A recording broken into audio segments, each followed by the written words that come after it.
Got the full-on production. He's got you guys. He's got okay. water on there. I provided you guys some water. So we got Felipe and Beth Bowers to join us. So we're gonna ask Scott to come up front, and we've got video there. So live for agents who were watching from home. I know Beth said she couldn't make it. So good morning, Beth.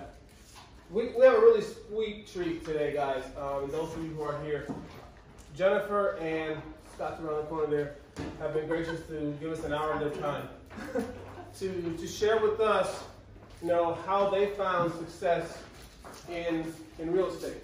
They're some of our top producers from last year. I think 1 and 3 respectively, or somewhere around those numbers. You guys did an outstanding job as far as real estate sales is concerned, and so we want to pick your brain a little bit so that we as agents ourselves can see how we can improve on our business. So I'm going to have a list of questions that I've already sent you guys. So we've already looked through those a little bit of what they're going to be, and we're going to open it up. That's not cheating. We're going to open it up at the end, of course, for you all. If you have any questions for them as well to ask them those questions. So to get started, ladies first, right? Sure. So we're going to say, Jennifer, answer for us. I've got my questions over here.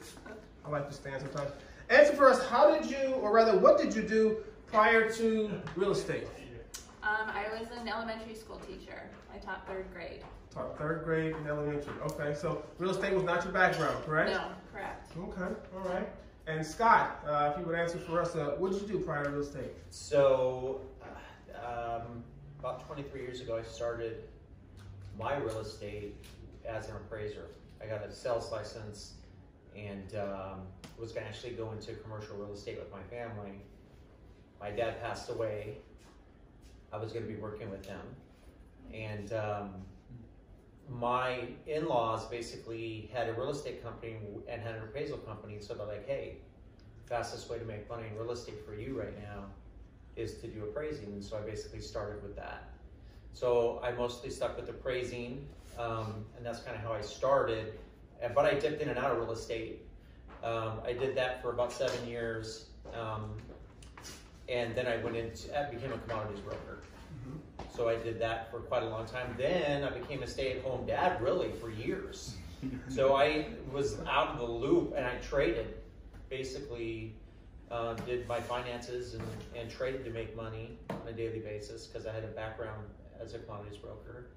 And then I started real estate 5 years ago. This is my 6th year in sales. All right, so that was our next question. Again, how did you start in real estate? So what was the transition for you then? How did that take place?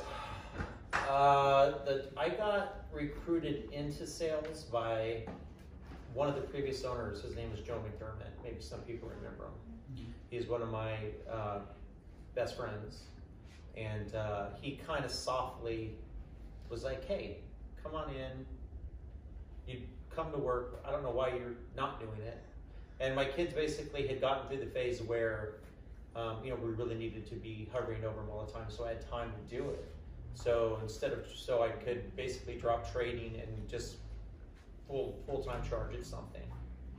So, all right. Yeah. Jennifer, for you, what took you from being a 3rd grade school teacher to real estate? What a transition. So 3rd grade teacher, then stay-at-home mom, and subbing actually at the local elementary school where my kids went to school. And then when I was subbing there, I had a lot of long-term sub jobs, and I started thinking about going back into teaching full-time, but there was no teaching jobs to be had at that point. So kids are now in middle school, and I always loved looking at homes. I always loved staging. I always loved real estate. So it was kind of a passion or a hobby of mine, so to speak. So kids are in middle school, and I said, you know what, I'm just gonna go get my real estate license. They're finally at a point where I can leave them at home without worrying about finding a babysitter. So I got my license in the spring of 2013. So you've got about 7 years of experience. Yes. Scott, you got about 5 years of experience here. We've talked about how you got into real estate. So tell me, if you would, we'll go back over to you, Jennifer. What does a typical work day or work week look like for you now in real estate? Because you transitioned from teaching, youth commodities, and appraising. What does it look like now for you, your real estate week? Actually, every week varies a little bit. That is something I still, trust me, I'm far from perfect as far as having my assistant. I know what I'm supposed to do, but that's not always what I do. And I just went through a move a couple weeks ago, big move. So this first quarter's been a little bit crazy. But I try and get up in the morning and start with looking at Zap, because I put my reminders in there for my clients that I'm working with. And of course looking at email, sometimes looking at Facebook for a few minutes, which can be sometimes a little long. And then I'll try and do some prospecting, look at my appointments for the day, and kind of go from there. But some days I have 12-hour days, some days I have 5-hour days. That's not, I wouldn't say it's my strength as far as time blocking, which I know I need to get better at. Okay. Yeah. All right. I would almost say the same thing. I do not. I would have to say one of my biggest weaknesses is time blocking and really sticking to a set schedule. So we all know we're our worst enemies sometimes in ways, right? And that's something this year I have a big goal to do, is basically be in at a certain time, get 2 hours of prospecting done at least on a daily basis, work my CRM, do open houses, try to do at least one. And this time of year, if you're new, you need to understand you need to be out doing an open house at least once a week. It's a great way to get leads, and it's a great way to get business. You'll get listings off of them, and you'll get buyers. And right now, we're in the season, basically. So if you wait and don't do anything until June, July, and August, you might have a tougher time at open houses. You still have to work, but right now is a great time to be out there. So, I would definitely say that. But my schedule, it varies. I'll definitely get up, I'll check my emails, I'll work from home, depending on appointments, and depending on the day. It's like Jennifer said, I may work a half a day, I may work a 12-hour day. It will literally depend, and you'll have spurts of business where you'll full charge for a month, and it's just nonstop. So it's just kind of how the ebb and flow of real estate. That's how it works, but we all try to make it more steady. So as you juggle real estate and trying to work whether an 8-hour day versus a 12-hour day or a 5-hour day, are there any tools or apps that you're currently using that you think that we as agents also should be utilizing if we're not familiar with those? Like, I know you mentioned Zap in the beginning. Is there any other tools or apps that you're using that are helping you to manage your business? I was just telling Scott yesterday, I use Wufoo, WUFOO. That's for building relationships for during when I have a client and for keeping in touch with them after. It's basically an app that it allows you to fill out your own form or make your own form and then send that to the client via email, and then they complete questions like their birthday, restaurants that they enjoy eating at, do they drink, do they not drink, what do they enjoy drinking. I sent one to Felipe, a year and a half ago. He's like, oh, this is really cool. So I keep that for all of my clients because I'm huge on relationships after close, and that helps me so that I know their birthdays so I can send follow-up with things like that. So I definitely recommend that. So apps that I use on a regular basis, I wouldn't say apps, but Jennifer did tell me about that one yesterday, and I think it's a great idea.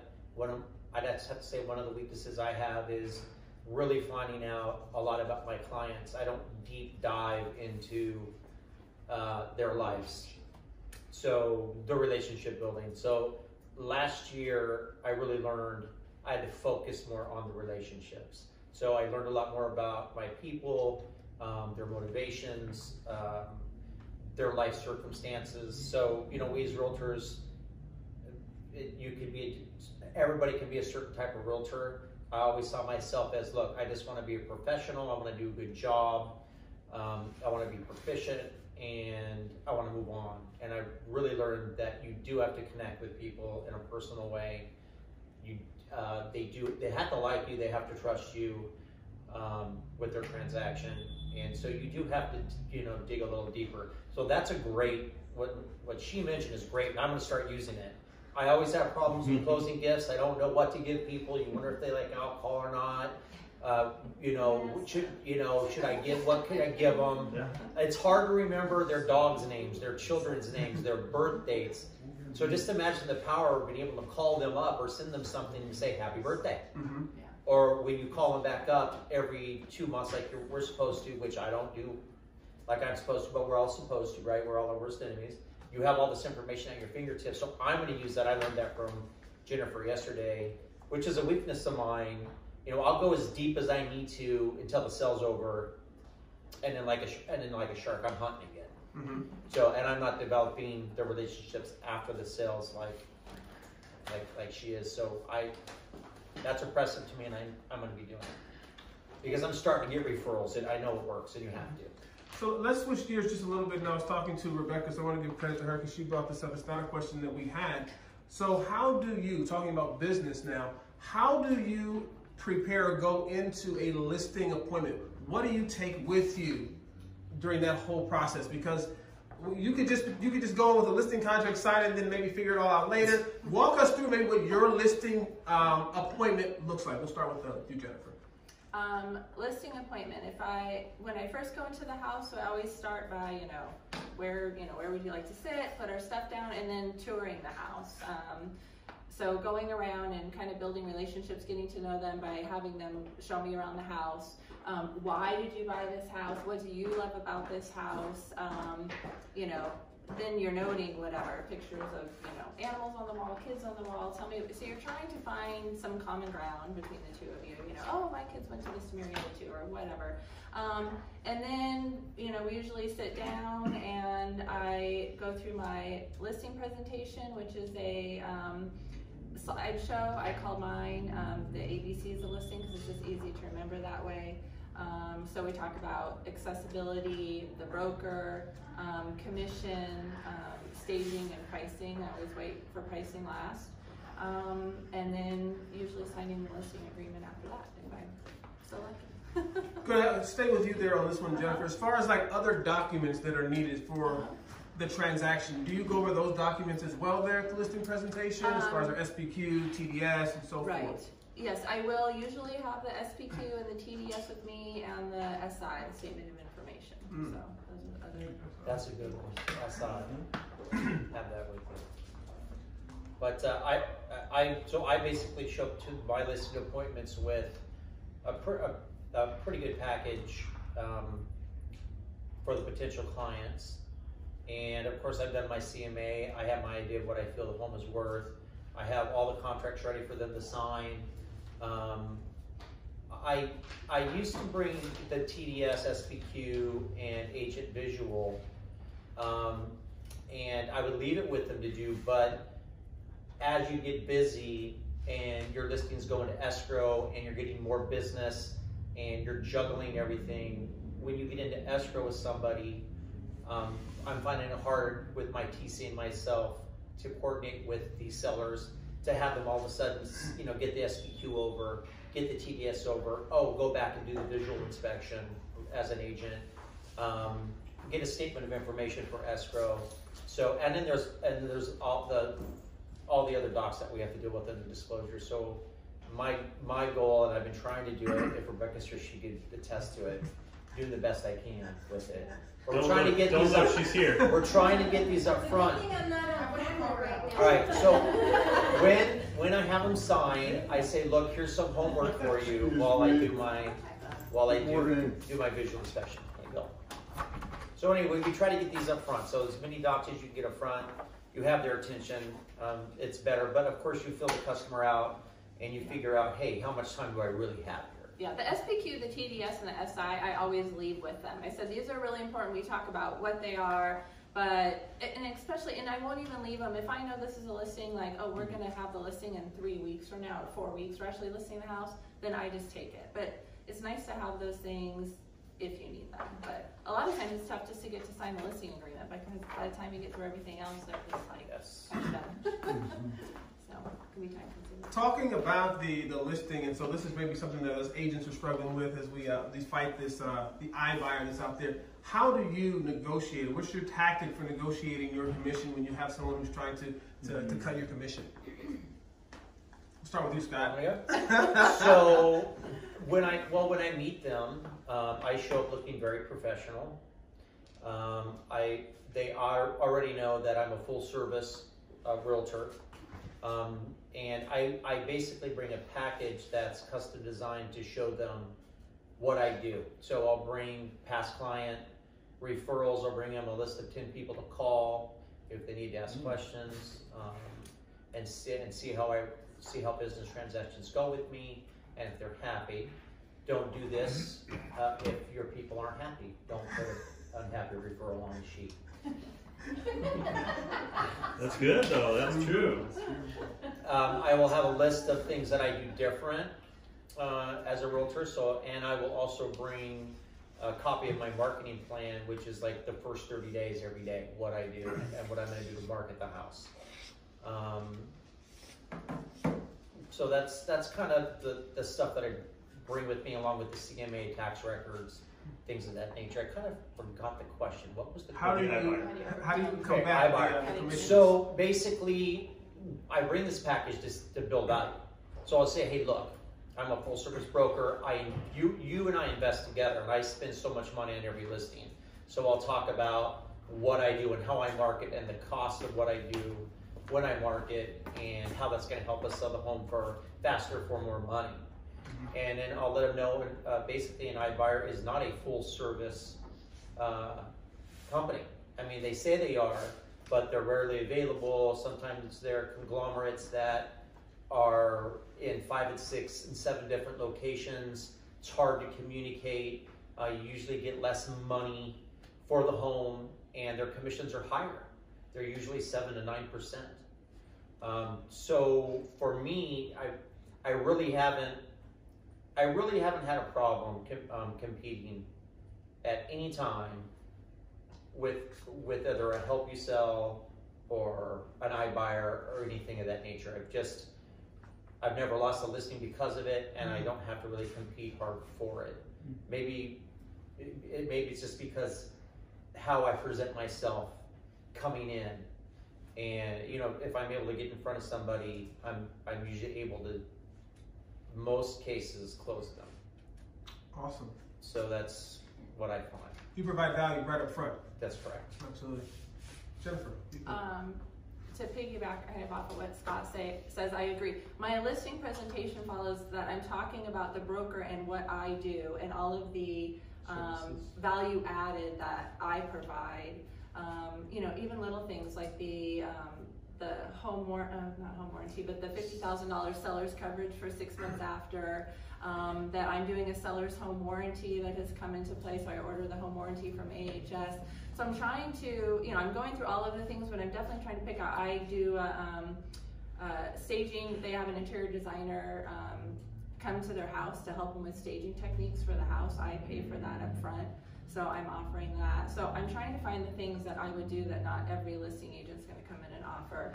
And then right after I talk about everything that the broker and myself are doing, then I go into commission. And it's really important to me, I learned way back when, to split the commission. It's not I'm charging you 6% or I'm charging you 5%. I'm charging you 3% to do all of those things that I did. I'm allowing you to decide how much you want to offer the buyer's agent. I recommend 3% or more. Several of the listings I took last year, we did a 7% listing. It's something I learned from Career Compass. I'm a huge advocate of commission, and the more commission you offer the buyer's agent can pay it back. I remind them, it's not about the commission you pay, but about your net proceeds. So if I can show you how you could have more money in your pocket at the close of escrow after paying 6% or 7%, would you? Or are you all about 4%? Great, you listed the house for 4%. You offered, 2% to the buyer's agent, and then no one came to show your home, and then when the agent finally did come to show it, they're lowballing you, and you're getting $475 for the house that should have sold for $500,000. Did that really save you money? So I spent a lot of time talking about that. I agree with that. I've not done a 7% listing, but I've done 6.5%, 6%. You go for it. If I do an upleg and a downleg transaction when I'm listing, I'll do a 5%, and I'll have them sign a buyer's agreement on the upleg transaction, so after we sell and get them into something, I'll do a 5 for that if they're doing both. If I double lend it, I'll say 4%, 4.5% if we represent both sides. Try for 5 if you can. I do talk about commission structure, like Jennifer says, but I'll basically start at a certain percentage and I'll say, look, we do want 3% to bring more buyer's agents in to show your house and to sell faster and get higher money. And the longer we sit on the market, you're gonna have to price drop anyway. So let's incentivize them through commission. So instead of a price drop, I'll say, look, let's go from 3.5 down to 3.5%. Leave price alone. Let's incentivize buyers to come. So I don't want to show weakness on the price. I want to show strength to the buyer's agents for them to come in and then start getting offers. So I'll definitely set that up and talk about different strategies and ways that we can negotiate. And then you come across as a more experienced realtor that's able to basically maneuver through situations that come up and offer different ways to negotiate and market and handle situations. So they feel very comfortable. When you cover things like this, a lot of people say, wow, this is more complicated than I really thought. You really do bring value. You're talking to me like you really know what's going on. This last person didn't talk to me about this kind of thing. So along with staging, I did that last year too. So I introduced that, and it's important, and I will talk about that. With certain listings, it'll depend on the price point. It'll depend on the buyer's or the seller's situation. You fill that out, but I definitely do offer that service. And Jennifer and I were talking, that's a definite value add. Everybody should have a contact and start figuring out, what the cost is to stage the homes and pitch it and set it up during your listing presentation. Let them know that's available. And as a full service broker, this is what I do, or agent, this is what I do. So when you come and you're saying that you're providing that value, you don't have as much of a difficulty as negotiating your commission because you're again showing that value up front, correct? Correct. I'd say so, yeah. So, and I also say they invest with me, and like Jennifer said, buyer's agents usually make more than the listing agents. They just don't know that listings have babies. So when we get listings, you get more business off these listings through open houses, and you usually get at least another deal off of a listing. So for me, that's why I like them so much. Okay. So let's go back then, because I know that you're top producers now. Your careers are flourishing in real estate, but of course it wasn't always that way, right? So we're gonna backtrack again here. We're gonna switch gears again.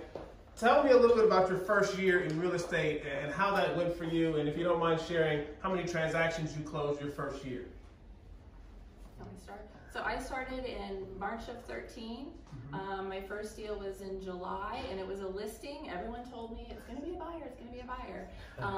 And I still want to put it back on my car because I bought a new car like 15 months ago, but I had the advertisement on the back of my car, and my daughter went to a sleepover, and I pulled up to drop off my daughter, and mutual friends, kind of acquaintances, I just started third. She's like, I didn't know you were in real estate. We have a house out in San Jacinto, an investment property. We need to sell it. Would you come over and talk to us about listing? Their names are Rob and Jen. My name's Jen. My husband's Rob, so it's always been easy to remember. So my first clients were Rob and Jen. And I still remember, like 10 days after it was on the market, I was presenting them with like 12 offers because that was the market right then. And a little house under $200,000 or something. And then I had one more deal in 13. So I had 2 deals in 13. That was a half a year. 14, I also had 2 deals for the whole year. So it didn't blow up like overnight. No, okay. Yeah. But you stuck with it, right? We see clearly. Yeah. We're going to just transition over to Scotty. Your first year, tell us about that. So my first year was a lot of work. I did anything and everything to get myself out there to make money and get deals. And my first year I did 9 transactions. And I've always been a person that I'm not adverse to risk. So a lot of realtors will come in wondering, hey, will this work for me? How much money should I put into infrastructure behind myself? Like, how much should I bet on myself? What am I willing to put out there up front, not knowing if I'm going to be able to make it? So I've never been that type of person. I'm not risk averse. I'll put money into my business. And Jennifer and I talk, we both agree on this. We'll put as much money as it takes depending on the client and in our business in general, to market and put ourselves out there and, you know, to sell the houses correctly. So I think we both agree about that. But I started spending money on Realtor.com, started getting leads, basically started doing open houses like crazy. I would do 4 a week. I would do 5 a week if I had. If I had a free afternoon, I would call up the listing agents individually and say, hey, look, I want to do a listing. I felt like I handled myself well, and I had some prior appraising experience and a lot of sales experience from being a commodities broker. So I was able to talk about the real estate experience with people quite easily, came pretty natural. And I really just learned to talk to people from opens, and it was free. So I got a bunch of signs. I probably ordered 50 and did opens, man. I did open houses and did Realtor.com leads. And that was like a 3-to-1 basically cost for me. So I made 3-to-1 on that. So I made 2 times the amount of money that I spent, or 3 times the amount of money that I spent. So it was a good investment. Right. So what is your those are internet leads. Okay. What does your current marketing strategy look like now today? Like you said, you started off doing open houses, grinding in every way that you can. You were just meeting with friends who saw the sign on the back of your car. So now what does your marketing strategy look like moving forward in your career? What's the changes that you've made? I consistently farm one area, which is where I was living. And this is my 3rd year sending out postcards that I send out once a month. I think the biggest problem with farms or people like, you know, as a resident there is realtors would send cards when they just listed or just sold things, but other than that, you didn't know who you were. So those are nice because you might get someone who, you know, it's like that means you're getting them in the now, in the moment, right? Kind of like door knocking or something. It's like, okay, who's ready right now? Who's gonna see my postcard and go, oh, Jennifer just sold this home for X. I have the same house. I'm gonna call her because I'm looking right now. But I wanted to have a farm where my name was established, people would get to know me. So once a month, sometimes more than once a month, if I do have it just listed or just sold, I add those into my marketing. That and open houses probably, and then referrals now. For you, how many homes are in that farm that you have? 693 homes. That's good. So the way I get business now, you have to remember I didn't start with a built-in. I didn't have any, you know, sphere of influence, literally, and so that's why I worked like I did, and I didn't make it an extension of my life, but now I do make it an extension of my life. So I kind of closed off my personal life to my work life, and there's no balance. Now just through living my life, I'm starting to get referrals, so that's nicer. I'm not really pushing it on people, but just through living in my lifestyle and getting to know people, people are finding out what I do, and I'm getting referrals that way. I'm getting referrals from past clients. Open houses are still, I think, the best way for your time and money to convert and get new business. One listing last year got me 7. 7 sides. Say that again? One listing got me 7 sides, and it was just getting into the, you know, doing open houses, doing the staging, communicating with the client, marketing well in the area, and then when you're in front of people, convert. But it took a while to be able to be comfortable and to talk around a lot of issues competently, like as a realtor, and being confident at the same time. So I think a lot of the things that I do is I'm very uber confident. I kind of bring energy when I talk to people, and somehow I'm able to, just through follow up and my first impressions, I'm able to, you know, drive the ball downfield and get more listings and, you know, get more buy sides and keep something going. So if I get a foothold somewhere, if I can get in and I work it, I can turn that into business. And then the business that you're getting, so if I'm in Temecula doing 500,000 to 700,000 or whatever, I'm doing everything I can to stay there. So I'm really working as hard as I can to keep that going. So I'd say your income's going to be based on where you prospect, literally. So I've had Hemet listings, I've had, I do business everywhere, but I'm pushing those opens off on if other realtors want to do them. I'm not spending my time doing that. I'm spending my time working the market I want to be at and at the price point I want to be at. So how much do you say would you spend? Maybe you have an annual number, because you said you spend some money on marketing. It's not free to send this out. What does a budget look like for you as far as marketing concerned on an annual or a monthly basis? How much you spend in marketing? My rule of thumb is 10% of my income, but my farm area costs me about $500 a month. And if I have open houses, I usually boost them on social media, and I'll spend between $25 and $50 a boost, because I find that those have been helpful. So it just depends. And then my photography and videography, if I have a listing, can cost $500 or $600, and I'll spend additional money to send out postcards, when I have a listing.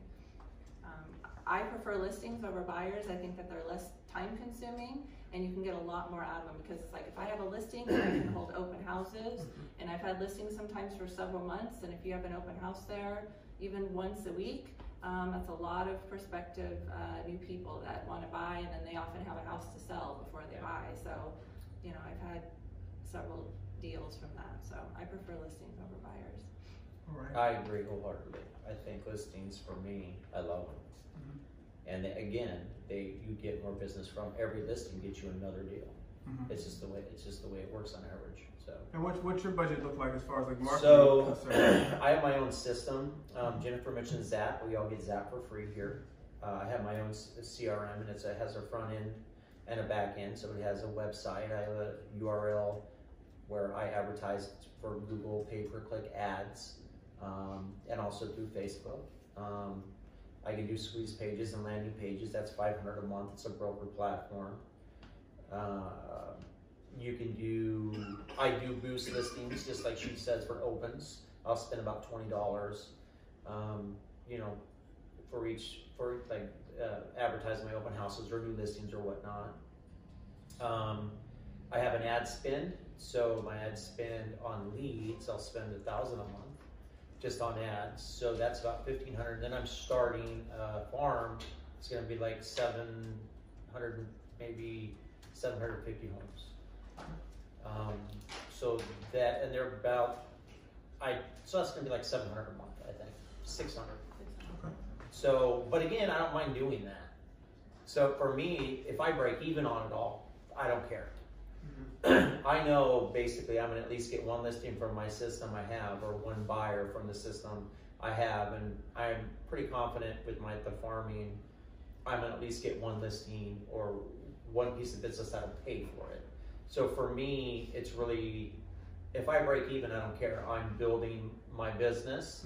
I'm getting more brand awareness. I'm getting more experience. More people are hearing about me.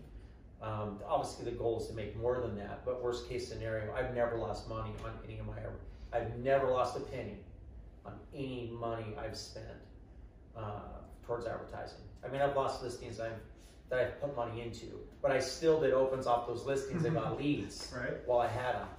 So I'm not. So I would say if you don't want to pull the trigger on proper marketing, professional pictures, good photography, good video content, and just the money it takes for the customer that you have to sell their home, that's the wrong idea.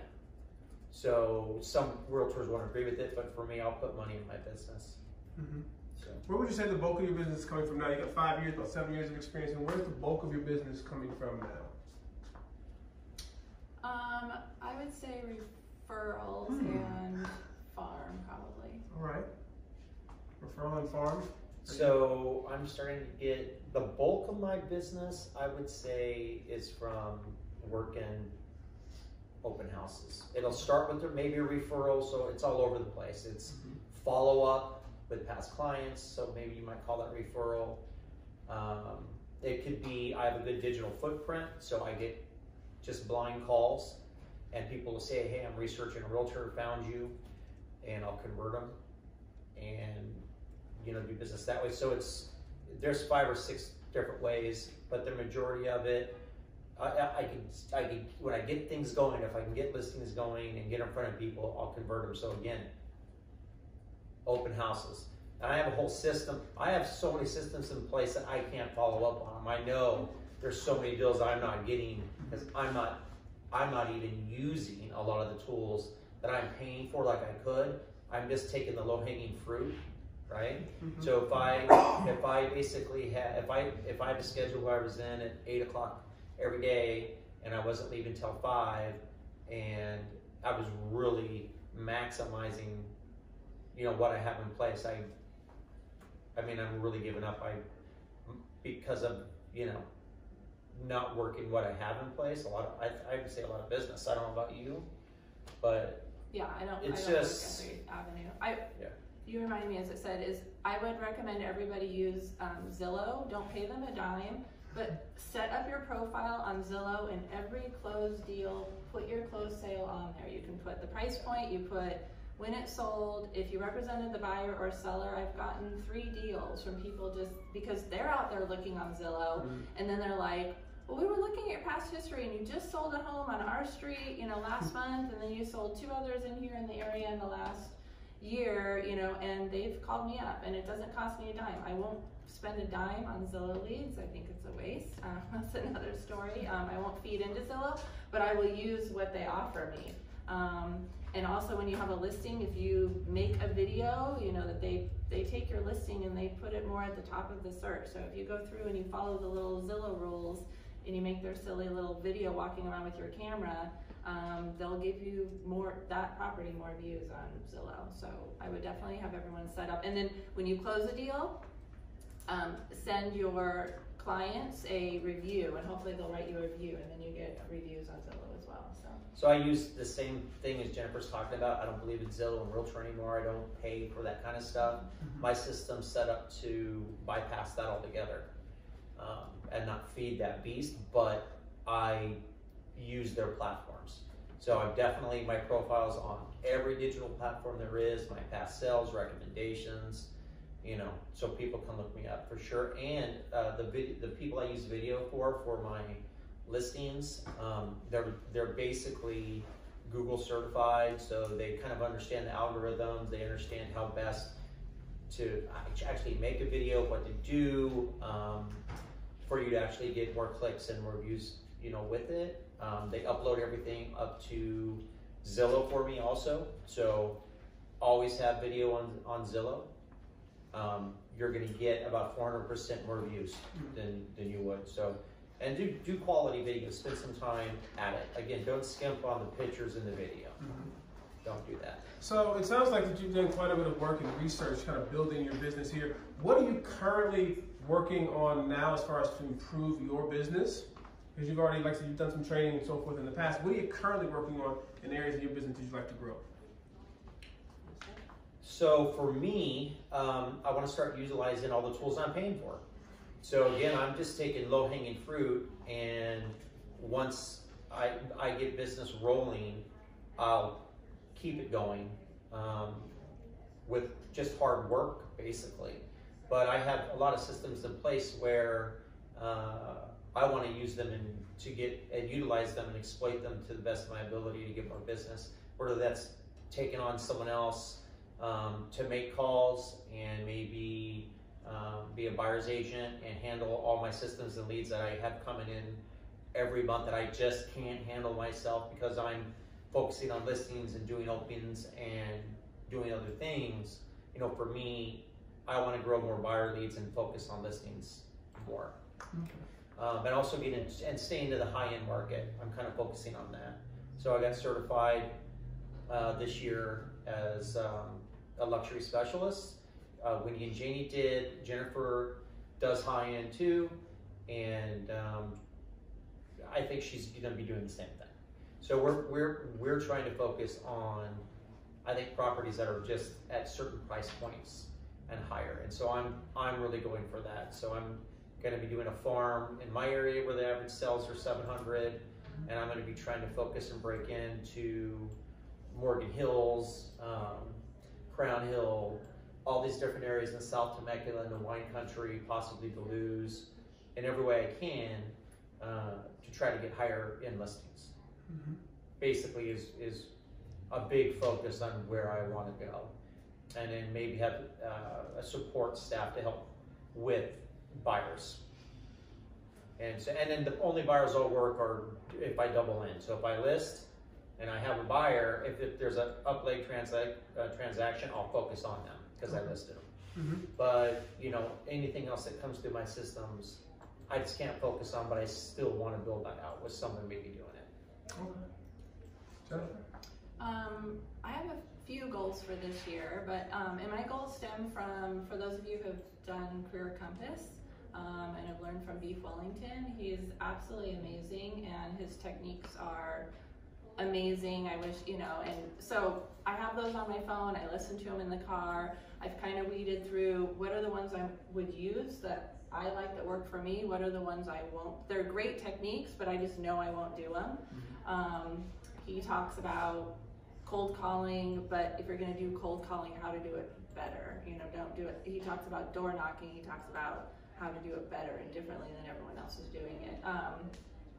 But he also talks about doing things kind of like out of the box. So one of the things that he taught when I went this summer was about your business cards and about adding businesses to the back for discounts, so that your card is less likely to be thrown in the trash like 5 minutes after you hand it out.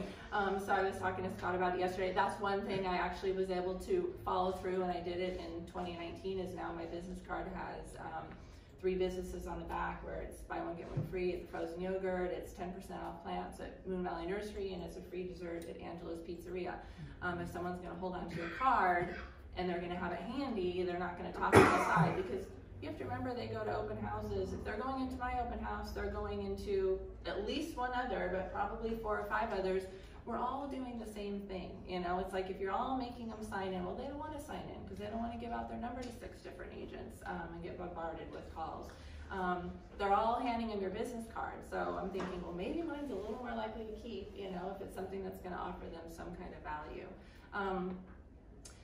I established myself in an S Corp last year. Through that, I met Andrea and David Shoup Legal here in Marietta. She does trusts and probate listings. So my goal is to get my probate designation this year and have maybe 2 feet in the door with them. Make a brochure, hopefully with the help of Chris, to have there something that they can hand out.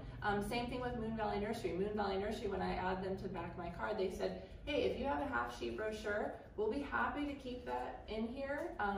So I'm thinking about doing, like, if they get my name and call me from seeing my information at Moon Valley Nursery, I will offer like a $500 gift card towards Moon Valley Nursery, or even $1,000 so that they can get plants. Maybe they need plants when they need to list, or maybe they're going to need new plants and landscaping when they go to buy, and the house that they're buying needs new landscaping. And then my biggest goal that I learned for that I'd like to do in 2020 is finding a local company in the area, 1 to 500 employees, that does not have a reload attached to it, a reload company. I become their go-to agents, offer them quarterly lunch and learns, bring in other people to come in and speak, bring a lender in and talk about first-time home buying, short sales, you know, bring Patty in to talk about, you know, bring an attorney in to talk about how important it is to establish a trust. So for the employees, they're coming at lunch, they're getting a free lunch, they're getting information, I'm not asking for anything in return. And then what happens is you become their realtor of choice. If they do need to buy or sell, then they're hopefully referring you, and then you kind of get your in with a local business. So Beef Wellington with Career Compass has 100 of those kind of ideas where you can go, I'll do that, I won't do that, you know, I'll do that, I won't do that. So then you can figure out what works for you. And he says, choose probably all you would need forever to make a huge business is maybe 4 of them. Start with 1 or 2, work through those, establish them, and then add another one the next year, add another one the next year. He says the biggest thing is realtors, especially new realtors, they're trying to do all of these things at once, and it's overwhelming, and then what happens? You get kind of stuck because you don't know where to begin and what to do. So pick 1 or 2 things and work with that, get really good at it, build your business that way, and then add 1 or 2 more in the future. Perfect segue for what you were saying there as far as like Beef Wellness and Career Compass.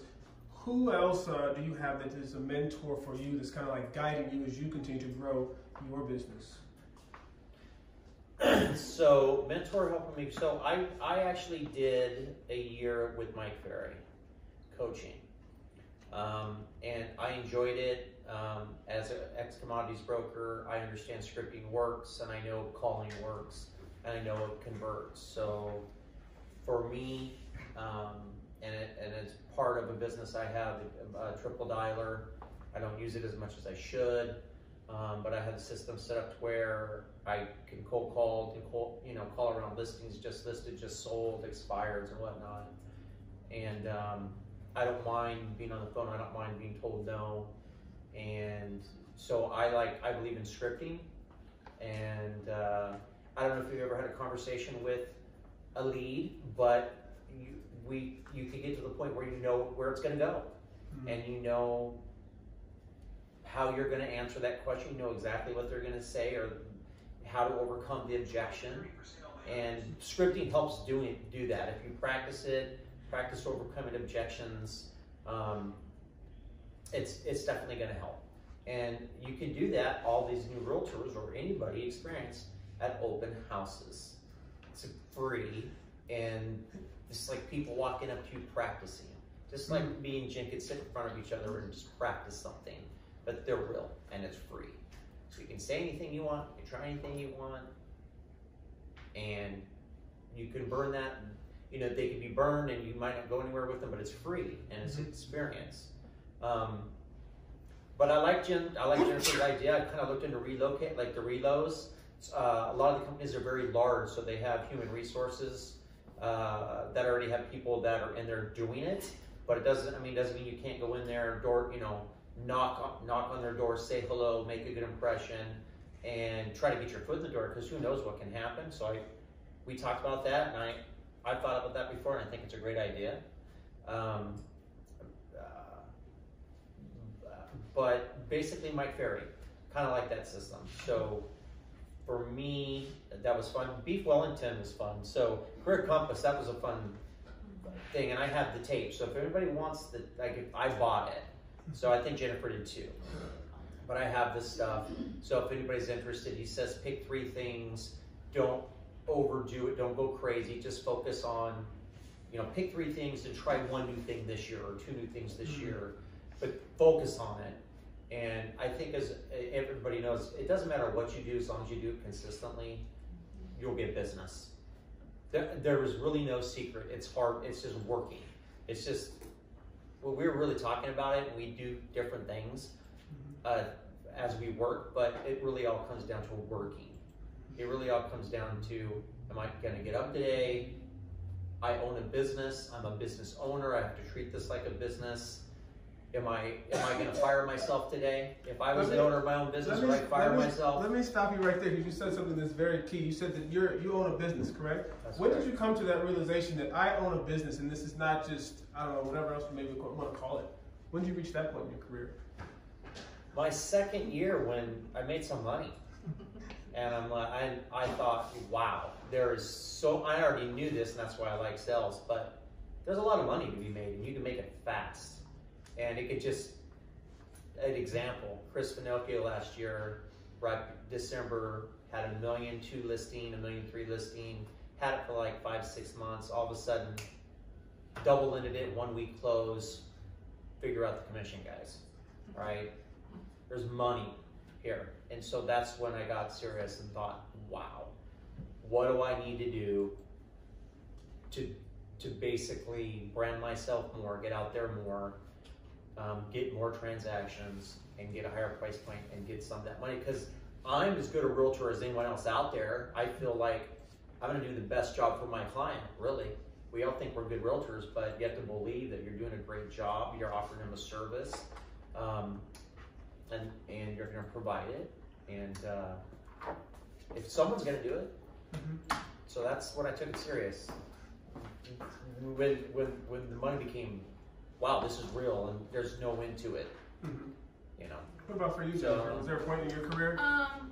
I would say it was probably 2 or 3 years in. I think sometimes even now I want to go back to like, oh, it's just a job. And I think Career Compass again this last summer or spring when I did that, and he talks about, you know, it is a business. It's like if you go to work and you just show up 8 to 5 every day, you know, you're going to get paid.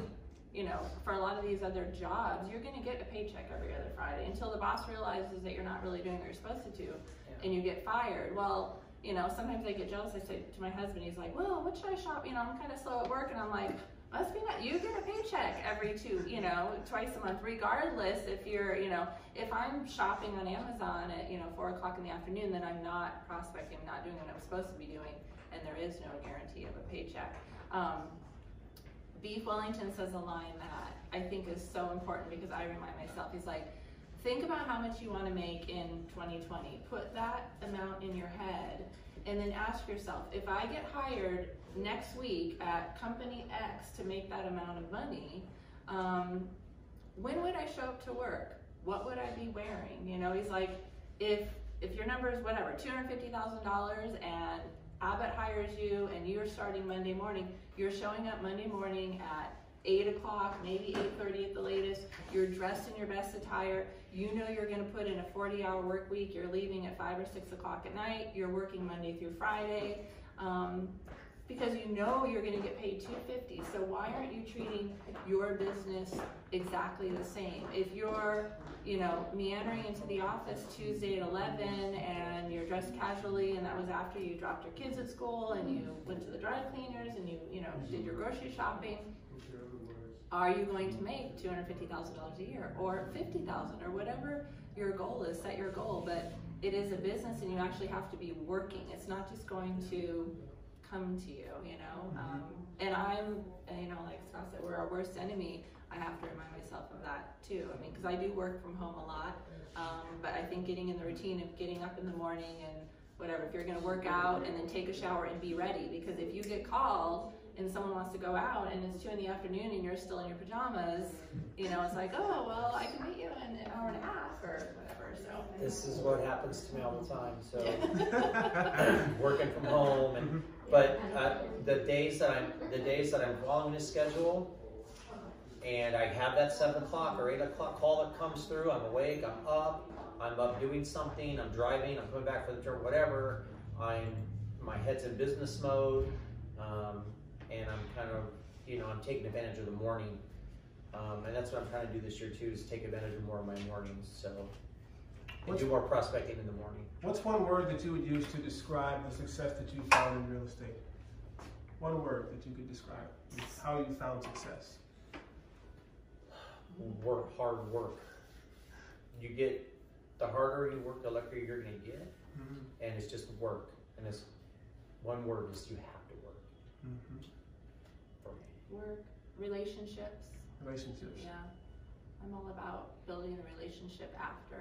I was telling Scott, I had a client call me last week. I sold her house in Hemet for $200,000 at the end of 17 or beginning of 18. And they moved to Texas, and most of us would say they're gone.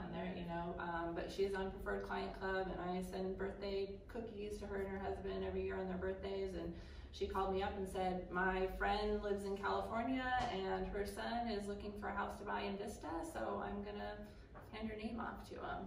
So you never. So to me, like. When I get paid, there's still, I have a checklist. I still have like 20 more items to do after I get my paycheck. That's key to me, is staying in touch with my clients and doing Popeyes and recognizing their birthdays and recognizing their purchase anniversaries. People are shocked when I pick up the phone and I'm like, happy anniversary, it was 3 years ago today that you closed escrow, and half the time they don't remember, right? But that's important to me. And you hope that they're so happy. For sure. Oh yeah, hi, Jen, thanks for calling me. Guess what happened? But so that's a part of my business that I don't do like she does, and I should. So, because I'm getting referrals despite myself, basically. So, you know, if I was really working at it, you know, what can you get? So we're supposed to, inherently, guys, if you're following up with your leads and your past clients, you're supposed to get at least 10% of your past clients as referrals every year. That's the number. If you're calling up on them every 2 months, if you do things like Jennifer does and personalize everything, my gosh, they're gonna just be surprised. You remember that? Wow, might you remember? You know, I think that's great. I'm gonna start this. So I really learned from this experience about, you know, what some of my weaknesses are and what I really need to be doing after the sale, post sale. And I'm going to actually do a lot of the stuff Jen does and see where that takes me, because again, I'm getting referrals, but what could I get? Yeah, it's 4 times more time consuming and 4 times more costly to get a new lead than it is to work your old leads.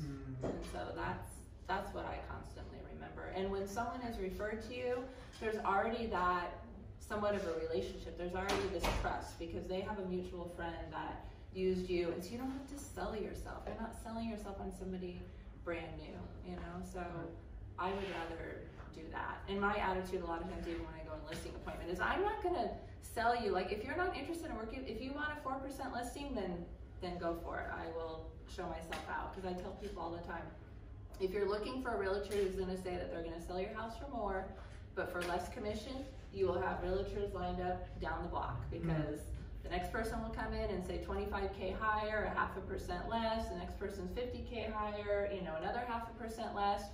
Before you know it, you know, you're listing your house for 1% and selling it for $1 million. And there's always someone who will sign that, right? Because they just want a ton of transactions. They want to get your listing, and then they're going to drop the price by X amount of money, and that's not what's going to get your house sold for the most money. So I find the same thing. Like, I gave away, I didn't list like 4 houses last year because it just didn't, I was not, after my interview and after sitting down with them and finding out what they wanted to do for commission, and after me explaining that I'm full service and this is what I bring to the table, you know, you're not a good fit for me. So when I sit down with people, one of the first things I'll say is, hey, look, don't worry about this. There's no pressure here. So one of 3 things is going to happen. You're either going to list your home with me today, which is usually what happens, and I can't wait to work for you. Number 2, you're not going to want to work for me. Or number 3, I'm going to tell you that, you know, maybe we're not a good fit. So we're both interviewing each other. And I let them know. We're having this interview here, and I know that I've been asking all the questions, and we're running out of time. So I wanted to know if there's anyone in the agents here that have a question. So please feel free to open up. We got a couple minutes left for some questions for the agents. Question. What are some of the companies you guys are using for your marketing? I know you say you send out postcards or you have systems in place. So if you could just give the agents an idea of what companies you're using to do your marketing. I use only Corfact for that. Yeah.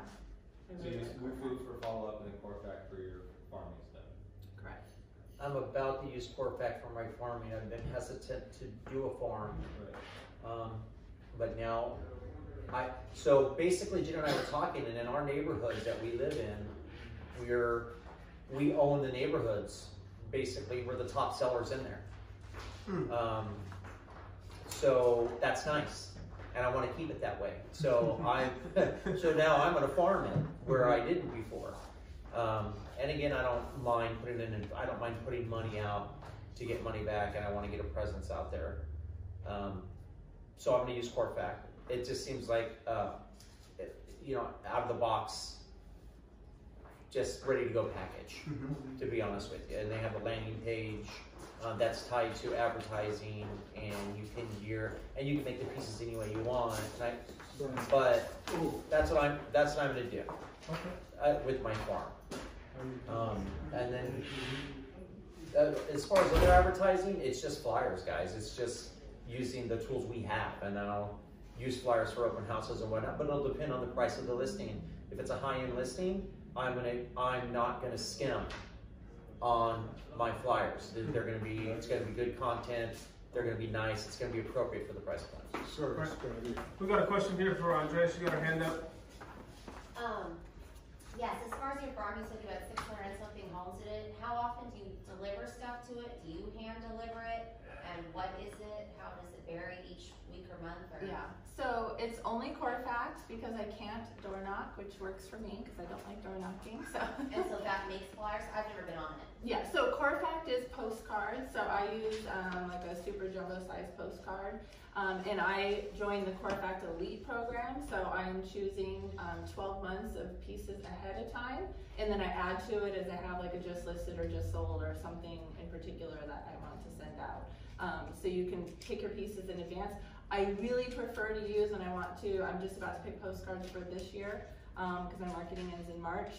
I really like the ones that have comps because I find that mostly people want to know what just listed, what just sold, you know, because that's what they're looking for. But Corfax is nice because on the back, it will say a map and it'll be like, you know, find out how much your home is worth, and they put in the little code. And then I get emailed when somebody has logged in. So I know what kind, they rank it by stars, like 1 star to 5 star. So you know if they've logged in, they know, you know if they've done more activity. So then if you take that to the next step, oh, this person on Chive Street just logged in, they're looking at homes, they had their price point, you know, they had their house valuated on that, then I can go to their house and I can bring them a seller's folder.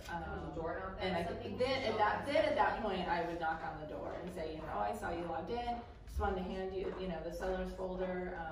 I'm not really pushy, I'm not salesy really, so yeah. Another question here. Do you know how many clients you've received through that type of marketing? I don't, but every year since I've been using it, I've probably received at least 2 that call me and say, we got your postcard in the mail, or there's some kind of relationship already, but they're also getting my postcards and they see that, you know, I've sold a home or something in there. So would you consider that like a form of follow-up and branding at the same time? Yes. Right? So it's kind of a follow-up system, and it's staying top of mind, it sounds like. Yeah. And you're increasing your spend and and what you're blasting out. Yeah, I mean, the You got a question, please? No, go ahead, Scott. Go the ahead. neighborhood I live in, I called when I saw I was going to list my home, I listed my home, gosh, 7, 8 years ago. And I literally called the realtors that were sending stuff consistently in my neighborhood. And this is before I started selling it. In my neighborhood, and I interviewed all 3. Yeah. Literally interviewed all 3, and it was because of the stuff I was getting consistently. And it was always good information. And the stuff that didn't give me information, I didn't want. We all have this at our house. If they're not telling us recent sales, we want to know. What do you want to know as an owner? What things have sold for. Yeah. What's listed? What is it? And that's the information you want to give them. And if you do it consistent enough, it's like you said, it's brand awareness and top of mind.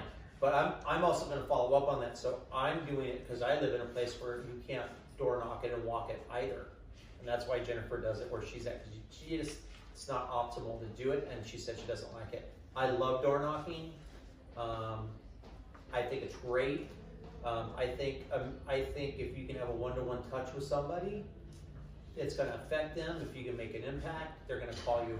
I've door knocked. Paul taught me door knocking. I don't know if everybody knows Paul. So this year I sold a home for the 2nd time and took over the buyer and sold it from door knocking. I door knocked, got a listing, sold it, met the buyer. He was in the military. We connected. I invited him to October event. We had a pie giveaway for past clients. So I kind of like adopted him as a client. He got reassigned. I just sold his home again, right? And I have leads on that again for like more business. So we're going to take one more question from Felipe, and then we're going to... All right, so this is a good one. I hope you didn't cover it already or didn't get asked, but especially for new agents and everybody watching out there, how did you get your first deal in the business? I already told him. Ah, bummer. All right. Mine was an open house. Yeah. Wait, say it again? Open house. Yours was an open house? Open house. First deal. I remember that open house is in Hemet. And I got a first, and they were all buys. And then I got my first listing off of an open house, and I double limited it. So, I mean, I hope that really goes to everybody and you take note of that. I mean, and Scott mentioned it earlier when I was here. He was talking about the importance of doing, if you're new in the business, you should be doing open houses every single week. Because if you're not busy right now, you don't have business, that is the way to get business right now. You're meeting people, and that's why you signed up to do real estate in the first place, hopefully. How important is being knowledgeable of the communities that you're working in? When you were talking about iBuyers, one of the big differences between an iBuyer and myself is iBuyers are not always local, right? We have that challenge where the iBuyer, first of all, they're getting gypped and they're getting charged extra money, but they're not local. But guess what? I am. I know the values of the houses. I know that they're undervaluing your home. I know this, I know that. So do you guys focus on knowing the community that you service or work in? Yeah, I have, it was I think it was the end of 18, maybe beginning of 19, I don't remember, but and seller called me from my postcard. I went and interviewed with her. I had no idea until the end of the interview that I was the 7th realtor that she had interviewed. I was the only realtor who was charging her 6%, and she hired me. Wow. And she said one of the reasons I think there are just people you're going to connect with, guys. Sure. You're not going to get a listing because you just don't connect. And I always think that's okay, because it's probably a listing you didn't want. Because if you're not connecting at the interview stage, then you're probably not going to connect through the whole thing, and they're not going to be happy with you, or you're not going to be happy with them, and it's just going to fall apart, and you're going to spend money that, you know, was probably a waste. But she said, do you know how many, she's like, I asked the same questions of every realtor that came here, and how many of them, when I asked them about, you know, where Greer Ranch is unique, and, you know, what do you know about the taxes here? Most of the realtors had no idea what the taxes were, or what the special assessments were. Most of them had no idea what the community offered. So I definitely recommend, if you live in a neighborhood that you like and that you would be willing to farm, start with that, because there's nothing you know better. And I always tell people when I go to the Greer Ranch homes to sell, I'm like, I live here, I know here. When, you know, when I have open houses there, I can talk about the events that they hold because I personally was at them with my children. So you can sell easier what you love and what you know, and if you're really familiar and you can say the special assessments here are $2,100 a month, it's approximately 1.6%, you know, they're impressed by that. And if I do go to a listing and I don't know the neighborhood, look all that up, know the schools, because they'll ask you that. And there's nothing more embarrassing than not realizing that you're a block away from the elementary school and that you better be promoting that you can walk to X school and that's a 9 rated school, because to that seller, that's a huge deal. So if you don't know that, it's not going to be. We're supposed to be full service. That's 100% right. Yeah. And spend 10 less minutes on Facebook, 10 more minutes learning about a local community and taxes and schools. It'll make you that much more money. It's going to help you in the business in the long run. So you just have to know the area. That's great information. I agree. My area is, there's septics, there's horse property, there's not horse property. You need to know horses. You need to understand just a lot of different. It's not just like a track plan. So there's a lot that you need to know about your certain neighborhoods. But the more you know, you literally look these people in the face and say, I am the best person that you're gonna find to help you sell your home, and this is why. Fantastic. And you're gonna tell them everything about the neighborhood. You raised your kids in the neighborhood, you're gonna know everything about it. You're just gonna be the local expert. So if you could bring that to, you know, every listing, of course we're not local experts in every neighborhood. But we, you know, we could do our research and show up well armed and do the best job we can. And there's the basics that you want to know before you go on a listing. So do the best job that we can possibly do. Work hard, be consistent, and build those relationships are some of the key things that I took away from talking with you guys. I want to thank you so much for coming out. Just give them a round of applause for this side of this today. We're going to shut our videos down at this point. If you want to pick their brains for anything else, please feel free. But again, thank you so much, guys. I really appreciate all the knowledge you were able to share with us here as agents. Okay? Thank you.